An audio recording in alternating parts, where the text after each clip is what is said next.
A to Z Mysteries, Super Edition 6, The Castle Crime, by Ron Roy.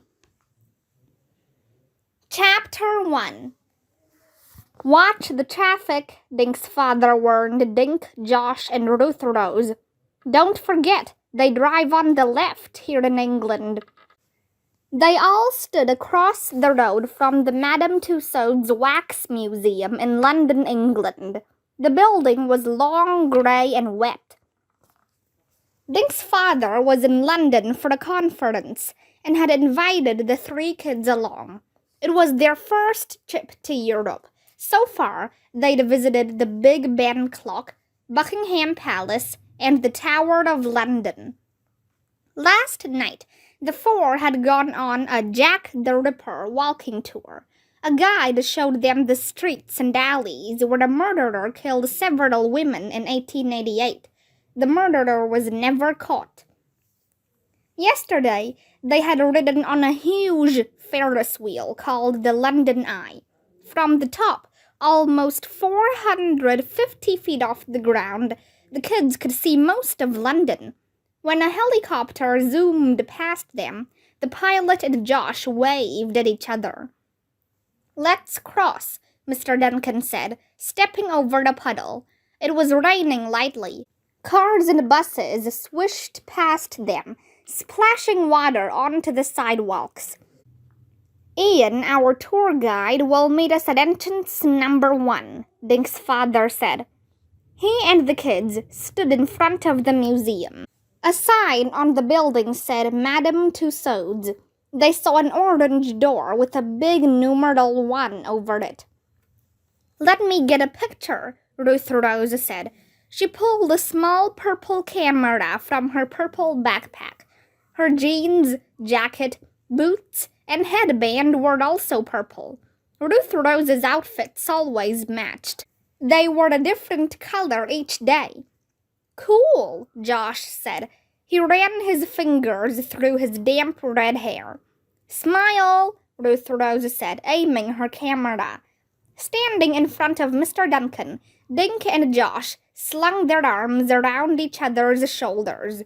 Dink grinned at the camera, but Josh made a goofy face.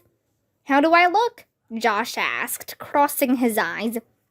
"Like you've lost your mind," Ruth Rose said. She pushed the button and got the shot. "What mind?" Dink asked, giving Josh a shove. The three kids were best friends. They lived in Green Lawn, Connecticut, more than 3,000 miles away from London. "Let's go inside," Dink's father said. "It's starting to rain harder."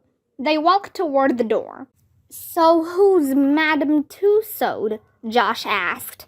Her married name was Tussaud, but she was born Anna Maria Groschultz, Ruth Rose said. She was born in France in 1761. She learned how to make wax figures that looked like real people and opened a museum here in London. People paid money to see the figures. "How do you know all this stuff?" Josh asked Ruth Rose. She showed him her London guidebook. "I studied on the plane," she said. "You kids ready?" Dink's father asked as he rang the bell next the orange door. The door opened and a tall, thin man peered out at them. He wore black-rimmed eyeglasses. A name tag on his shirt said Ian. "Hi, are you the Duncans from the States?" he asked. Ian had spiky black hair. The tips of the spikes were bleached yellow. "I'm Mr. Duncan," Dink's father told Ian. "This is my son, Dink, and his friends, Josh and Ruth Rose." "Great, come on in," Ian said. He glanced at his watch. "Sorry to get here so late," Mr. Duncan said. "I was at a conference and just got out a few minutes ago." "No problem," Ian said. "We still have 20 minutes before we close, and you can always come back tomorrow if you want." They followed Ian into a lobby with a ticket counter. The walls were covered with posters of famous people. A giant chandelier hung from the tall ceiling. Dink noticed a stack of bumper stickers for sale. They had Madame Tussauds printed in bold black letters. Maybe I'll buy one on the way out, he thought. A tall woman walked up to the group. Her name tag said Mandy. She was dressed in a yellow sweatshirt with a picture of Madame Tussauds on the front. She wore bright pink lipstick and green eyeshadow. She was chewing gum and holding a cell phone. For you, Mandy said, handing the phone to Ian. Ian took the phone. Will you excuse me? He said to Dink's father and the kids. Mandy, would you take over? Sure, Mandy said as Ian walked away. Are you a guide too? Ruth Rose asked. No, but I fill in sometimes. I usually work on the wax heads, making sure the faces look real, Mandy said. I love using makeup. A small TV was perched on a shelf behind the ticket counter.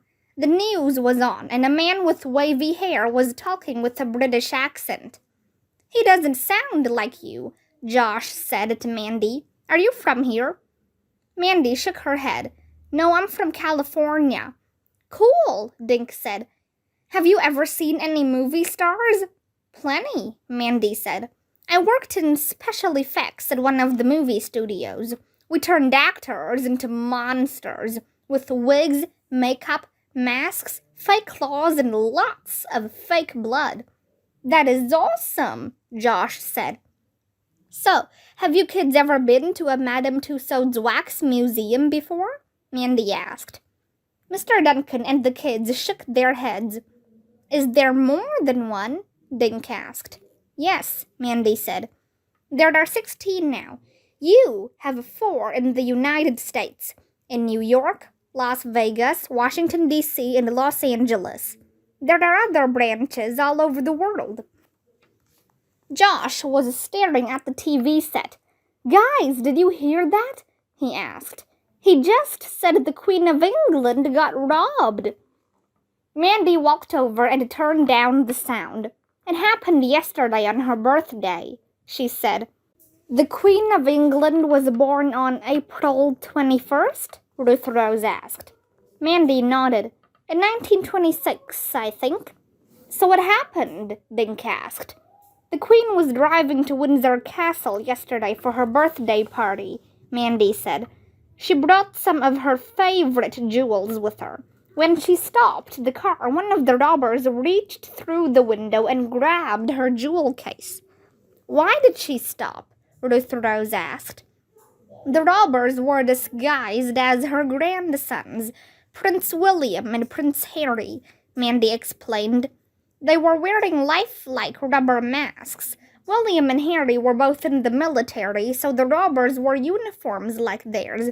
I guess the Queen thought the robbers were her grandsons, so she stopped and rolled down the window. Wow, Josh said. So, did they catch the guys? Did they find the jewels? No, Mandy said. Where's Windsor Castle? Ruth Rose asked. I read that the Queen lives here in London at Buckingham Palace. Yes, you're right, Mandy said.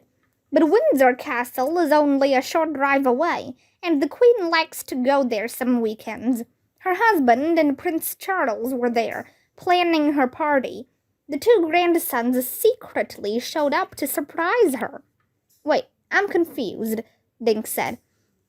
You said the robbers were dressed up to look like her grandsons. Where were the real grandsons? The real princes, William and Harry, were inside Windsor Castle waiting for her to arrive, Mandy explained. But the Queen didn't know that, of course. So when she saw the 2 robbers outside the castle grounds, she thought they were her grandsons. When she stopped, they snatched her jewels. But how did the robbers know the Queen would be driving to Windsor Castle that day? Josh asked. And how did they know she'd have those jewels with her? Ruth Rose added. Mandy shrugged. I guess we'll never know, she said. What did the Queen do after she got robbed? Ruth Rose asked. Dink noticed that Ruth Rose's eyes were opened wide. She drove to the castle and called the police at Scotland Yard, Mandy said.